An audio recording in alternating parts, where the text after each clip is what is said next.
Hello and welcome to the program Breakfast Show on Coal City 929 FM Radio Nigeria Enugu. I'm your host, Ekene Odigwe. Today we join millions of people around the world to prepare and mark the International Day of Happiness, a day set aside to reflect on what truly brings joy, well-being and fulfillment in our lives. One thing that has become almost impossible to ignore in today's world is social media. For many of us, the day begins and ends with a scroll through our phones, checking for updates, sharing moments, and reacting to posts, and staying connected with family, friends, and even strangers. But while social media promises connection and excitement, many people also say it sometimes leaves them feeling anxious, pressured, or even unhappy. So today we ask a simple but important question. Is social media helping our happiness or quietly taking something away from it? To help us unpack this important topic, I am joined by Dr. Chinenye Marire-Nwankwo, a chartered psychologist and lifespan development psychologist, and a lecturer at Caritas University, Enugu. Dr. Marire-Nwankwo, thank you for joining us on the program. Thank you very much. Let's start from the foundation. The word happiness means different things to different people. For some, it is success. For others, it is a peace of mind or strong relationships. But from a psychological perspective, what do experts actually define happiness to be today? Thank you very much for the question. The word happiness, it's actually an interesting topic to talk about now. Having known and seen the situation of the country and what is going on all over the globe, where people are emotionally depressed and anxiety, uncertainty is creeping up everywhere. No one is aware or no one is certain about tomorrow. Currently, the fuel pump price is high and there are a lot of uncertainty around. So coming up with the topic happiness is very, very interesting, because when you're talking about happiness, you're talking about fulfillment, you're talking about acceptance, you're talking about achievement, you're talking about psychological well-being. And when we say psychological well-being, we have that frequent positive emotions and life satisfaction that comes with your day-to-day achievement or your set goals for your life and for your career. When you're able to achieve that set goal that you made for yourself, it has this satisfaction, it has this inner peace and inner joy that comes with it. So when you're talking about happiness, you're talking about an inbuilt, it comes from inside to out. The laughter, the smiling, the excitement is that a product of that inner satisfaction that you already have inside of you. And when that satisfaction is there, you now express it. And that's when that happiness, that joy, that emotion, that facial reaction, that interaction that is so pleasant comes. But it first comes from the inner man, the inside you. And when we say, as psychologists will always say that once there is a balanced well-being, then there will be a definite expression of joy, happiness, and satisfaction. Thank you. Now, when we open social media, we are constantly seeing people celebrating achievements, traveling, showing beautiful lifestyles and exciting moments. Do these images influence how people measure their own happiness? Okay, thank you very much for this question. And this question is very, very interesting. Yes, when you're talking about influence, first and foremost, we should know that we have negative influence and we have positive influence.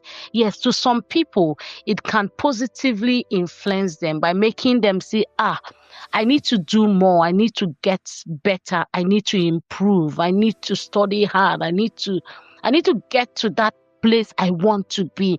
I need to be like this person by actually reading or actually striving hard to get to that level. Why some people, it can be negative, where somebody will now start feeling rejected, downcast, and start seeing him or herself as a failure. You understand? Social media is a very, very powerful tool. It can get negative and it can get positive. Now, a little guidance is advised here, where at every point in time, everyone strive hard not to overdo it, overthink it, and over push it, because pushing it too hard or thinking it too hard or getting it all worked up on you also have a psychological implication on you, because most of the times you just need to rest a bit, and when you calm your head down, you think through. Sometimes you also need to push hard to be able to achieve. Sometimes you just need to shut down a bit, like calm down. When you calm down, sleep, take a nap. In the middle of that nap, you find yourself, more inspiration will come up. So yes, social media and all the postings on social media can actually influence, but now it is left for you to choose. It can also be negative, it can be positive. Now, a little guidance, like I earlier on said, is advice. Thank you.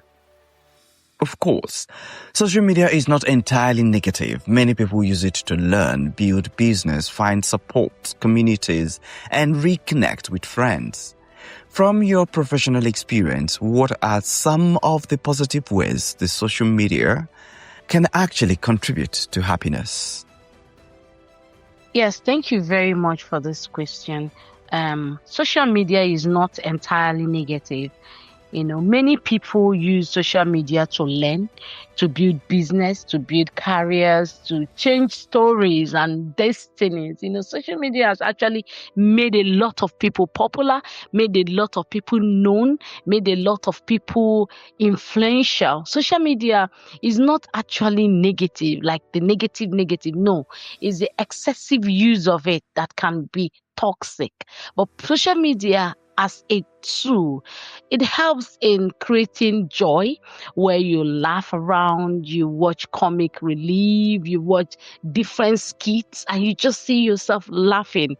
Well, something happened that was last week. Social media popped a particular picture, and it was written 13 years ago.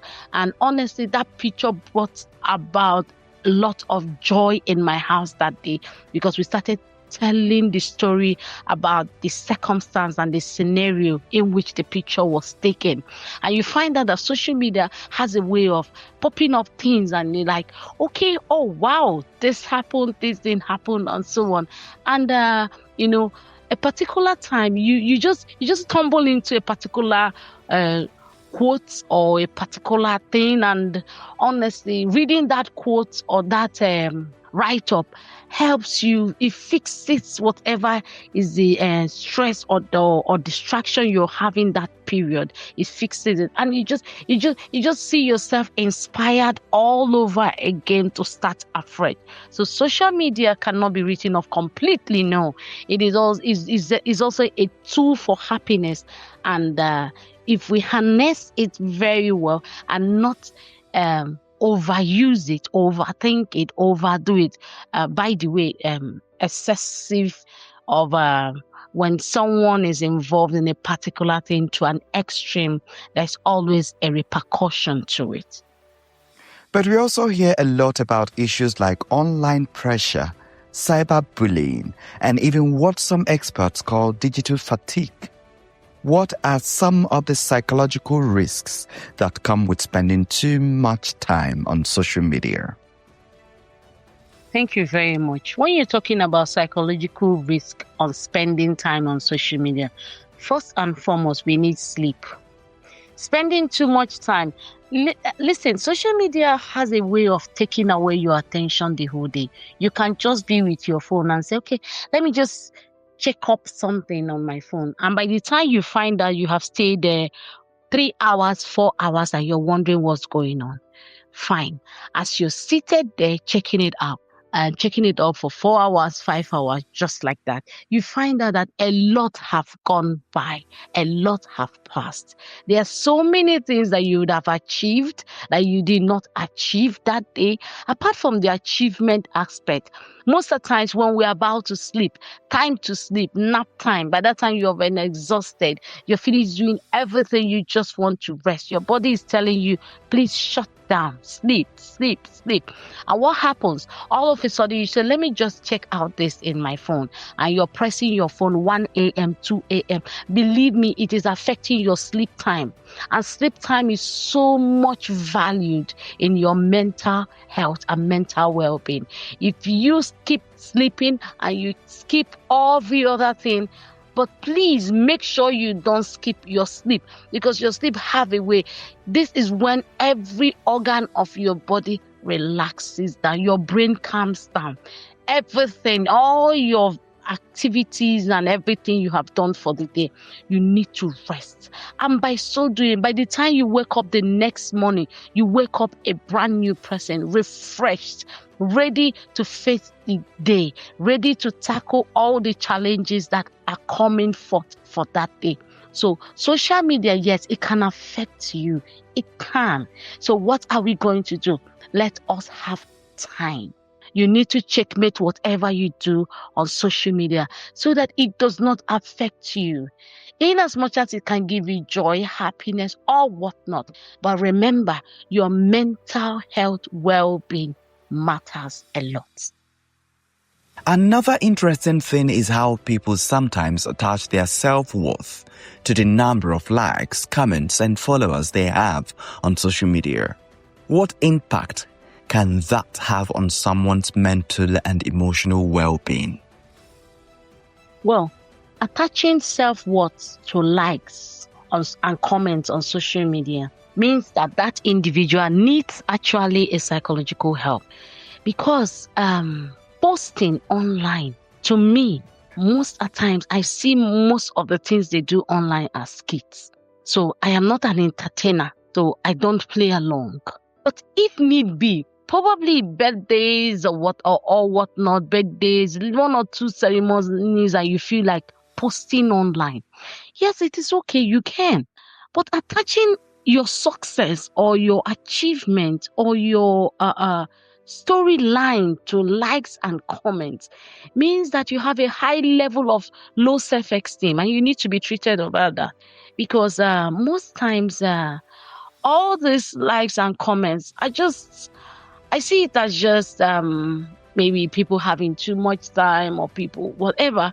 I can see your picture or your post and I like it. I don't need to press like. I just smile about it. I just smile because, okay, it's funny, or oh, this is pretty. Does not mean you should cry over a post that is not up to 1,000 like or 500 like.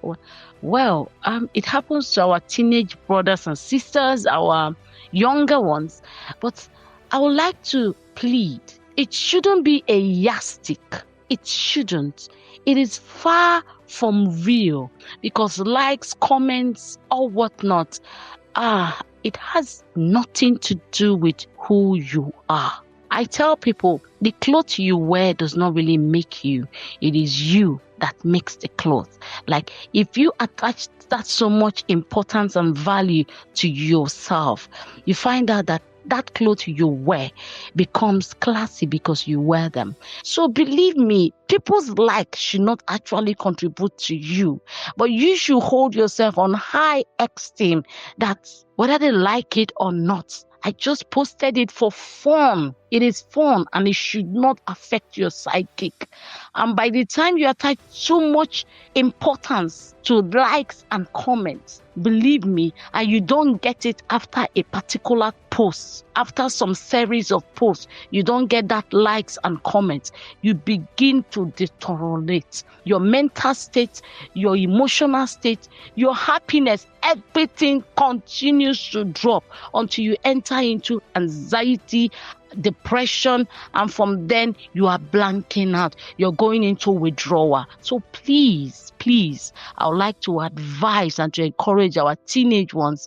You can post out there for fun, but don't hold so much importance in the likes and comments. If they come, fine. If they don't come, move on. Life continues. Thank you. A quick recap. If you're just joining us, this is the Breakfast Show on Radio Nigeria, Coal City 929 FM, Enugu. And today we are talking about the International Day of Happiness. Topic is social media and happiness, finding balance in the digital age. So far, I've been speaking with Dr. Chinenye Marire-Nwankwo, chartered psychologist and a lifespan development psychologist, lecturer at the Caritas University, Enugu. Remember, you can join us online on coalcityfm929.net.ng. Back to you, Doctor. Young people today are growing in a world where social media is part of everyday life. For many teenagers and young adults, it is their main way of interacting with friends and the wider world. Are young people more vulnerable to the emotional pressures of social media? Obviously, young people are more under pressure of social media pressure, and they are more vulnerable because a lot of things will plays out there.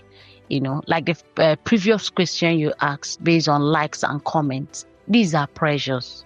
They compete with each other. I have 3,000 likes. I have this. I have that.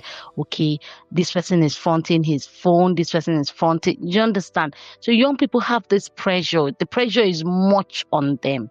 So I'll just like throw one or two advice to them, and I would like to tell them that they should take it easy. Take it easy. I remember those days that Volkswagen was the in thing. But now, if you pass with Volkswagen, people laugh about it. I remember when my father bought a V-Boot, a Mercedes V-Boot, and it was as if, wow, who dared to do that? But now, with V-Boot passes, you turn and say, I beg, let's continue with another story. Remember the days of Pathfinder, Pontiac. But now, every day new things come out. Every day latest will come out.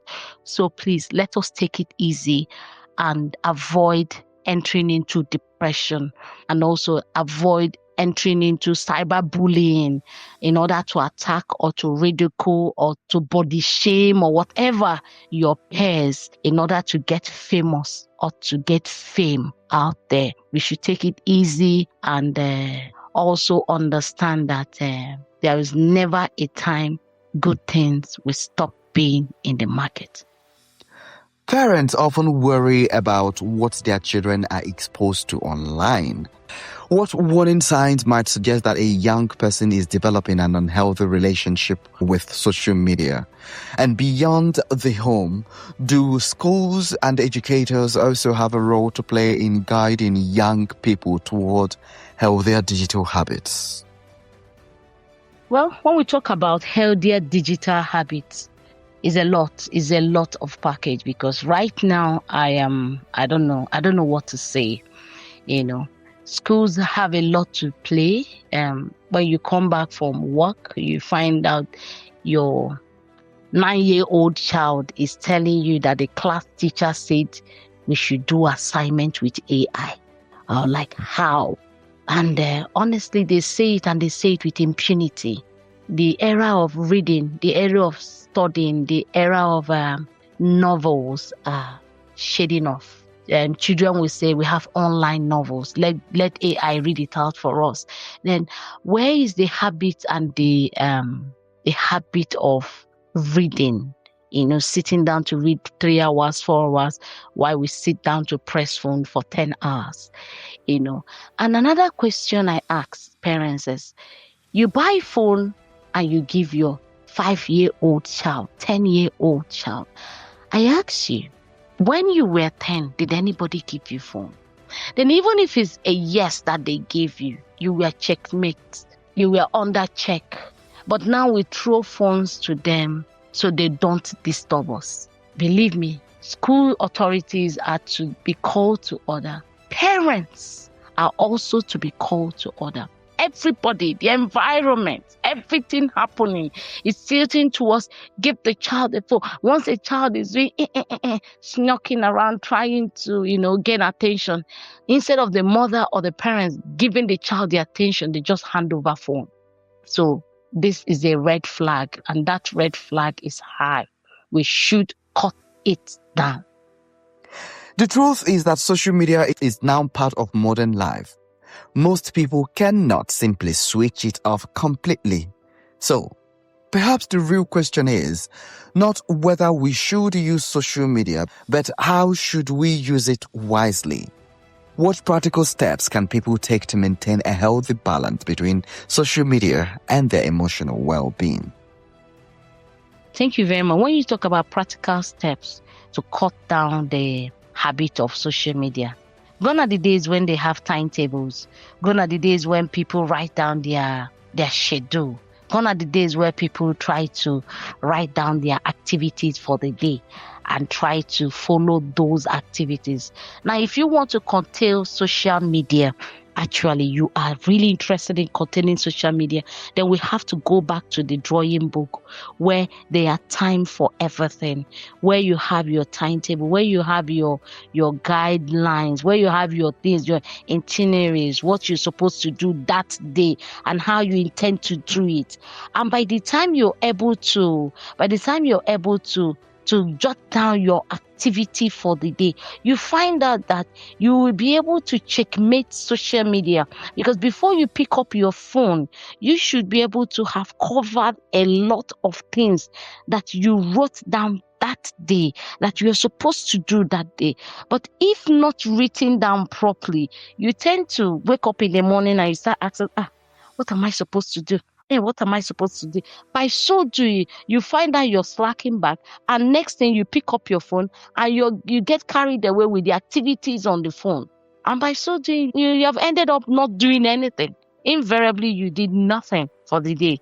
But if we have to checkmate this, we have to start by having a guideline. That principle, go back to that diary, those days of diary where we write down everything and try to make sure we follow them diligently. Thank you. And to you, our dear listener, who may already feel overwhelmed by social media, maybe you spend too much time online or feel emotionally affected by what you see. Where should you start in trying to regain control? Dr. Marie? Regaining control may sound so easy, but it is a time of self-discipline and resilience. For you to regain control, you must start by disciplining yourself. There must be a guideline, rules and regulation. Rules and regulation help us to discipline ourselves. If being disciplined by making sure there is time for everything, believe me, social media addiction will fade away.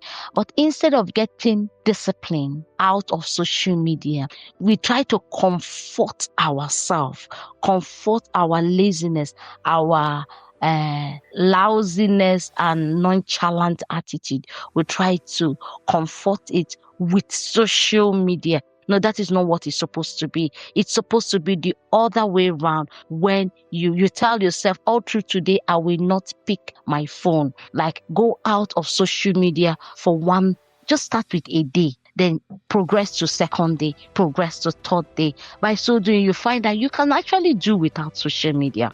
But when we get ourselves so much engrossed in it, that's where the problem starts. And honestly, to get out of it becomes a major issue.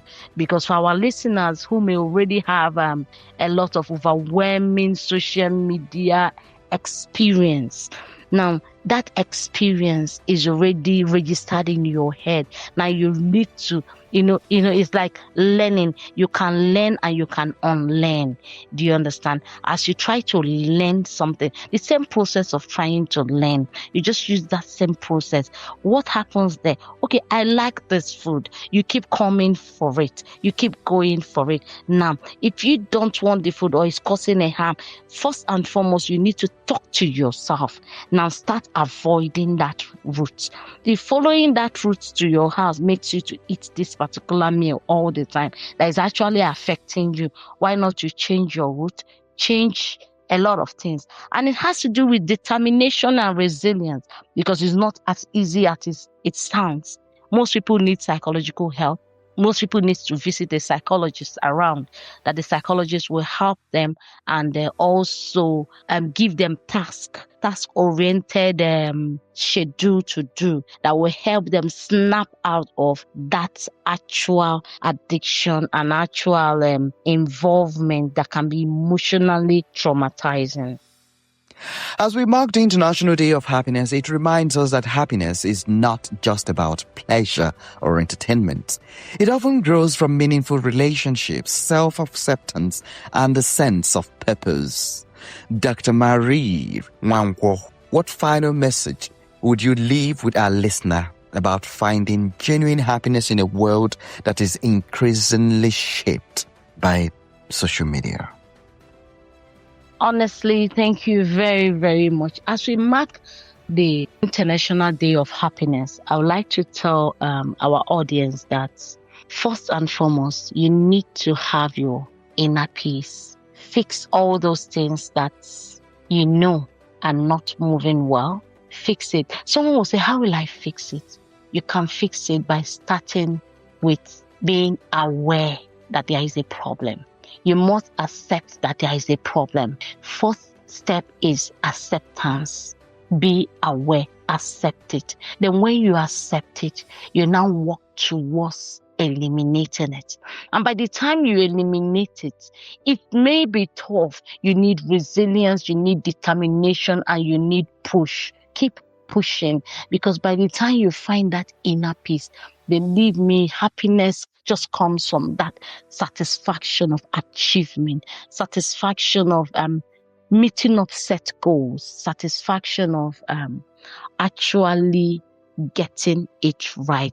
That joy, that smile that comes from inside, that smile that you can just smile when you're alone, that interaction that you just keep smiling and keep smiling and keep smiling. And when someone asks you what is it, instead of saying something, you still smile. And that smile said, yes, I got it right. Yes, I did it. Yes, yes. Yes. So thank you very much. As we celebrate the Day of Happiness, or the International Day of Happiness, I would like to tell you that you can share happiness by just calling someone and say, you look beautiful, you look lovely, I love you, I just want to say hi. Just share it among us. So let's spread the happiness today, and let's keep spreading it. It's not just going to end today.